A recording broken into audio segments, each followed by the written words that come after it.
केंद्र सरकार द्वारा 1996 में पेशा अधिनियम लाया गया था और पांचवी अनुसूची में शामिल 10 राज्यों के लिए इन उपबंधों को लागू करने के लिए उसमें प्रावधान किए गए थे।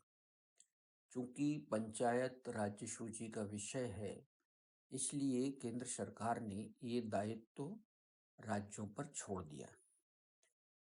मध्य प्रदेश भी उसी में से एक राज्य है और आजकल आप देख रहे हैं कि पेशा एक्ट जो है वो काफ़ी चर्चा में है। मध्य प्रदेश पीएससी प्रारंभिक परीक्षा में शामिल होने वाले अभ्यर्थियों से मैं ये कहना चाहूँगा कि कुछ टॉपिक ऐसे होते हैं जिसमें प्रश्न आना ही आना है, लेकिन उसको यदि आप A to Z यानी उसके बारे में जितने भी संभावित प्रश्न बन सकते हैं, उन सभी प्रश्नों को या तथ्यों को आप एक जगह लिख लेंगे और उनको आप तैयार कर लेंगे, तो आपका 100 में से एक प्रश्न 101% आपका सही हो जाएगा। ऐसे सभी मुद्दों को, ऐसे सभी विषयों को, टॉपिक्स को आप लिस्ट कर लें और 15 से 20 प्रश्नों की एक ऐसी सूची बना लें कि ये हमारे 15 से 20 प्रश्न यहाँ से आएंगे और ये मेरे से किसी भी हालत में गलत नहीं होंगे।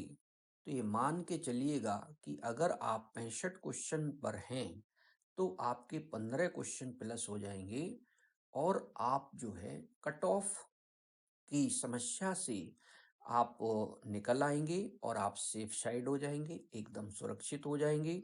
और मध्य प्रदेश लोक सेवा आयोग के द्वारा जो प्रश्न हटाए जाते हैं, संशोधित किए जाते हैं, उस समस्या से भी आप बच जाएंगे। देखिए, सबसे पहले हमने इसमें पेशा एक्ट के बारे में जो फैक्ट्स कलेक्ट किए हैं, उनकी आप विशेषताओं को समझें। पहले सबसे पहले हमने उन उन तथ्यों को इसमें लिया है जिसके कारण ये जो पेशा अधिनियम है ये चर्चा में आया। आपने देखा होगा, जनजातीय चेतना विश्व आदिवासी दिवस मनाने के बाद एकदम से बड़ी, और इसी आलोक में हमारी जो राज्य सरकारें हैं उन्होंने जनजातीय समुदाय के लिए, जनजातीय समाज के कल्याण के लिए कोशिशें शुरू कर दी। और चूंकि मध्य प्रदेश में आगामी वर्ष चुनावी वर्ष है, इसलिए भी ये मुद्दा जोर पकड़ रहा है। तो सबसे पहले आपको मालूम होगा कि 15 नवंबर को बिरसा मुंडा जी के जन्मदिन को भारत सरकार ने जनजातीय गौरव दिवस के रूप में घोषित किया। वहाँ से यात्रा शुरू होती है और मध्य प्रदेश के भोपाल में पहला जनजातीय गौरव दिवस मनाया जाता है, जम्बूरी मैदान भोपाल में। और इसी समय हमारे प्रधानमंत्री इस समारोह में शिरकत करते हैं और वो पहला जनजातीय दिवस के अवसर पर कई सारी योजनाओं को की शुरुआत करते हैं, उसकी घोषणा करते हैं। फिर अभी आपको मालूम होगा कि जो दूसरा जनजातीय गौरव दिवस है जो कि शहडोल में मनाया गया, उसमें महामहिम राष्ट्रपति द्रौपदी मुर्मू शामिल होती हैं। और आपको यहाँ ये भी ध्यान रखना है कि राष्ट्रपति द्रौपदी मुर्मू की राष्ट्रपति बनने के बाद ये पहली मध्य प्रदेश की यात्रा है। अब इसके बाद आता है कि जो पेशा अधिनियम है, इसका आप जो है फुल फॉर्म जाने, the provision on the panchayat extension to the scheduled areas bill.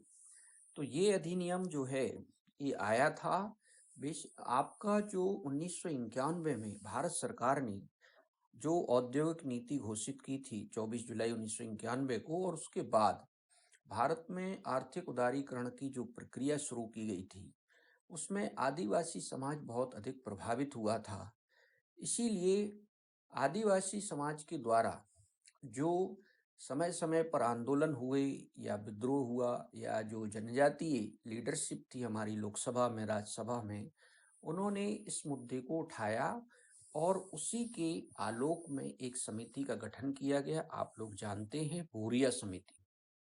Bhuria समिति जो थी उसने 94 में ये गठित की गई, 95 में इन्होंने रिपोर्ट दी और फिर पार्लियामेंट में एक बिल लाया गया 1996 में और फिर एक कानून बनाया गया। लेकिन 96 में कानून बनने के बाद जो राज्य सरकारें थी उन्होंने इस पर कोई अमल नहीं किया। और आंध्र प्रदेश पहला ऐसा राज्य था जिसने इस दिशा में प्रयास किया। तो आपको यहाँ भी ये भी जानना है। अब बात ये आती है कि आखिर जनजातीय समाजों ने ये जो आंदोलन किया या सरकार की आलोचना की, आर्थिक उदारीकरण की नीति की, तो उसका आधार संविधान का कौन सा अनुच्छेद था, ये भी आपसे पूछा जा सकता है। तो अनुच्छेद 39 का जो खा और गा में जो प्रावधान किए गए हैं उनको भी आपको अच्छे से पढ़ना है। फिर यहाँ पे आप देखेंगे कि ये जो अधिनियम लागू हो जाता है 24 दिसंबर 1996 को, राष्ट्रपति इस पर हस्ताक्षर करते हैं और ये प्रभावी हो जाता है। इसका मूल उद्देश्य भी हम जान लेते हैं। केंद्रीय कानून में जनजातियों की स्वायत्तता के बिंदु स्पष्ट स्पष्ट कर दिए जाएं, जिनका उल्लंघन करने की शक्ति राज्यों के पास ना हो। आपको समझ में आया कि चूंकि भूमि अधिग्रहण है या अन्य जो मसले हैं राज्य सूची में, वो राज्यों के अधिकार क्षेत्र में आते हैं। इसलिए केंद्र सरकार ने ये प्रावधान किया कि निम्नलिखित विषयों में जो राज्य सरकारें हैं उन पर एक प्रकार से उन्होंने सीमाएं या मर्यादाएं आरोपित कर दी। जो 10 राज्य हैं इसमें उनके देखिए यहाँ पे नाम लिखे हुए हैं। और फिर आता है कि जो 1996 का आपका पेशा अधिनियम है, ये संविधान के भाग 9 के जो प्रावधान हैं उनमें जो अनुसूचित क्षेत्र आते हैं उसमें ये लागू होता है। जैसा कि हमारे मुख्यमंत्री बार बार कह रहे हैं कि यह कानून ग्राम सभाओं के लिए है, गांवों के लिए है, तो यहाँ पे ये भी ध्यान रखना है। फिर आपको ये भी जानना है कि अनुच्छेद 243 को भी समझना है, अनुच्छेद 244 सब क्लॉज 1 को भी समझना है और उसके बाद आपको 5वीं अनुसूची की समझ भी विकसित करना है। राज्यपाल को इसके बारे में कौन से अधिकार हैं, आपको वो भी समझना है।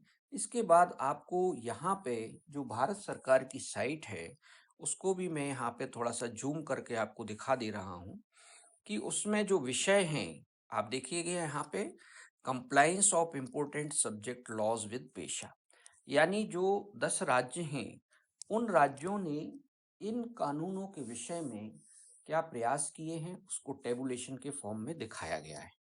इसके बाद आप देखिएगा, इसको जो मैंने कलेक्ट किया है, विभिन्न भारत सरकार की साइट हैं, मध्य प्रदेश की जो आधिकारिक आपकी वेबसाइट हैं, वहाँ से हमने इन सबको लिया है।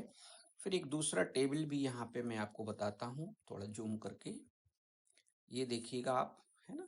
इसके बारे में थोड़ा सा डिटेल दिया हुआ है। इसमें हमारा मध्य प्रदेश यहाँ पे नीचे से तीसरे नंबर पर दिखाई दे रहा है। ऊपर से अल्फ़ाबेटिकल आप चलेंगे तो ये है। इस टेबल को भी आपको पढ़ना है, यहाँ से भी क्वेश्चंस आपसे बन सकते हैं। लिखा है compliance of state Panchayati Raj acts with sections 4 of पेशा एक्ट 1996। यहाँ अभ्यर्थियों को हम ये कहना चाहेंगे कि जितनी भी धाराएं हैं, वर्ष हैं, प्रावधान हैं या उसके बारे में कोई महत्वपूर्ण फैक्ट है, तो इन सभी बातों पर आपको ध्यान देना है और यहीं से ये सारे प्रश्न आपको बनते हैं। अब बात करते हैं हम भारत का राजपत्र। आप देखिएगा ये 20 फरवरी 2003 को प्रकाशित किया गया था। इसमें जो राष्ट्रपति का एक आदेश आया था, इस आदेश के द्वारा मध्य प्रदेश के अनुसूचित क्षेत्रों को वर्गीकृत किया गया था। तो उसके पहले 1977 में राष्ट्रपति का जो आदेश आया था, उस आदेश में अनुसूचित क्षेत्रों के बारे में नोटिफाइड किया गया था उनको। फिर 1977 को निरस्त करके 2003 आया। इस आदेश को भी आपको पढ़ना है। ये मैंने भारत सरकार की साइट से लिया है, आप देख सकते हैं लिखा हुआ है यहाँ पे कि भारत के राष्ट्रपति द्वारा अनुसूचित क्षेत्र बिहार, गुजरात, मध्य प्रदेश एवं उड़ीसा राज्य आदेश 1977 को निरस्त किया जाता है, जो कि अब तक क्षेत्रों से संबंधित था। आपको समझ में आया? ऐसा इसलिए किया गया था क्योंकि आपको मालूम होगा कि वर्ष 2000 में आपका झारखंड, छत्तीसगढ़ और उत्तराखंड राज्य बने थे। इसलिए इसको इस 1977 के आदेश को निरस्त करके नया आदेश आया। इसमें मध्य प्रदेश के जो अनुसूचित क्षेत्र घोषित किए गए हैं, ये मैं भारत सरकार की वेबसाइट का ये है, और उसी से देखिए ये अनुसूचित क्षेत्र जितने दिए हुए हैं उसमें ये सारी उनकी सूची है।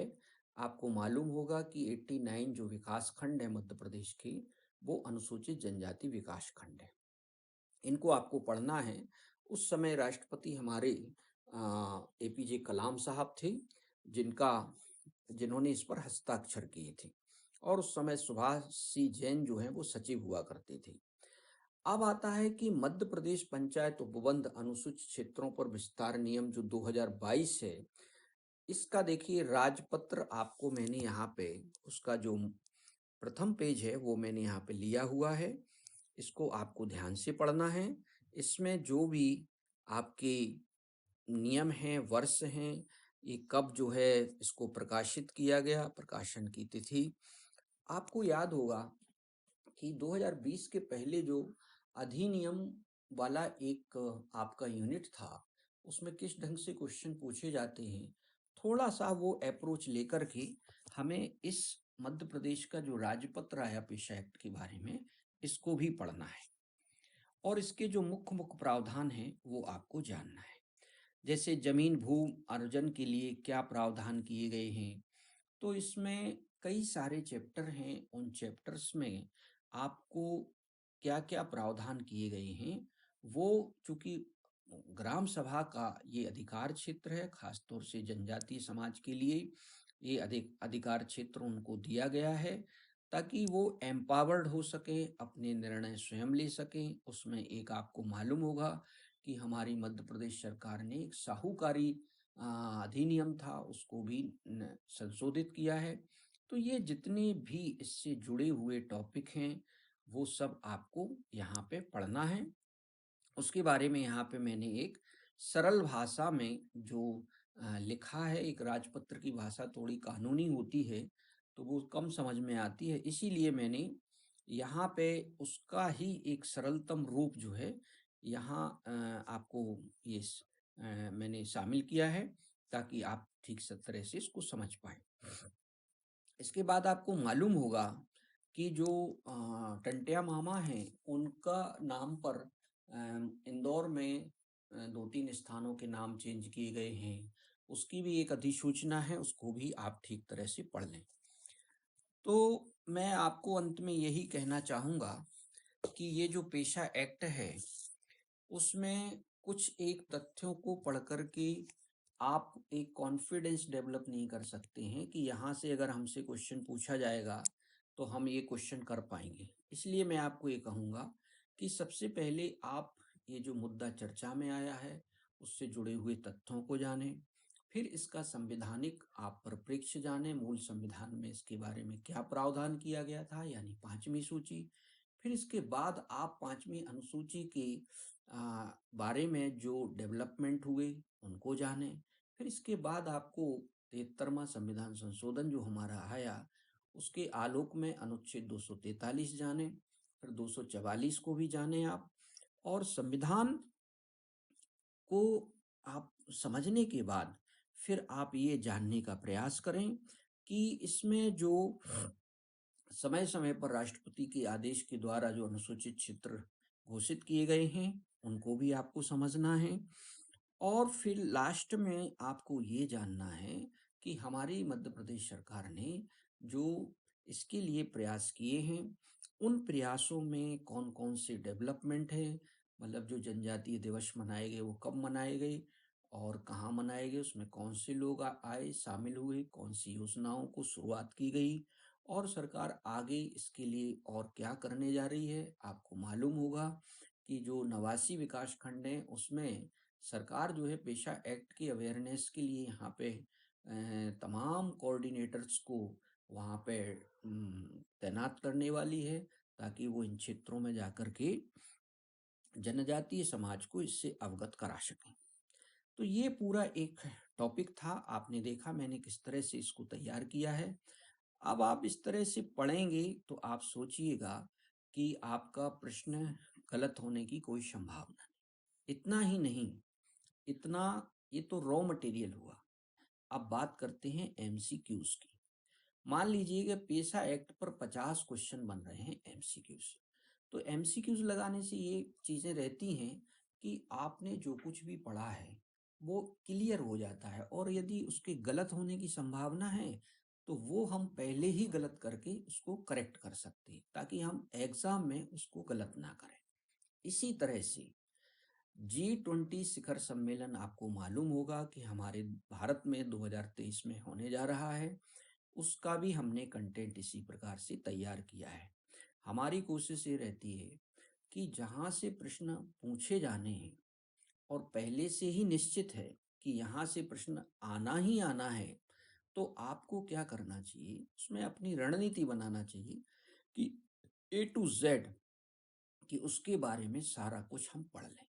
इसी प्रकार से आपको मालूम होगा कि 2023 में मध्य प्रदेश में यूथ गेम्स होने जा रहे हैं, तो उनके बारे में भी आप A to Z पूरा पढ़ लें। और जो भी डेवलपमेंट हमारी सरकार मध्य प्रदेश के स्तर पर हो रहे हैं, उन सबको भी आपको जानना है। विजिल आईएएस के द्वारा एक टेस्ट सीरीज लॉन्च किया गया है जिसका नाम है vigil IAS 1.0 plus, 2.0 plus, 3.0 plus. इसको प्लस इसलिए किया गया है क्योंकि जो अभ्यर्थी 60-65 क्वेश्चन तक पहुंच पाते हैं, उनके जो 15 से 20 क्वेश्चन हैं वो इस टेस्ट सीरीज के लगाने से उनके बढ़ जाएं और वो 80 तक अपना स्कोर कर पाएं या 80 से अधिक अपना स्कोर कर पाएं। इसके लिए हमने एक पूरी रणनीति बनाई है, और इसमें हमारा जो प्रयास है वो ये है कि जो टॉपिक है उससे रिलेटेड जितने भी क्वेश्चंस आपसे पूछे जा सकते हैं वो सभी आपको अच्छी तरह से पढ़ने चाहिए। धन्यवाद, बहुत शुभकामनाएं।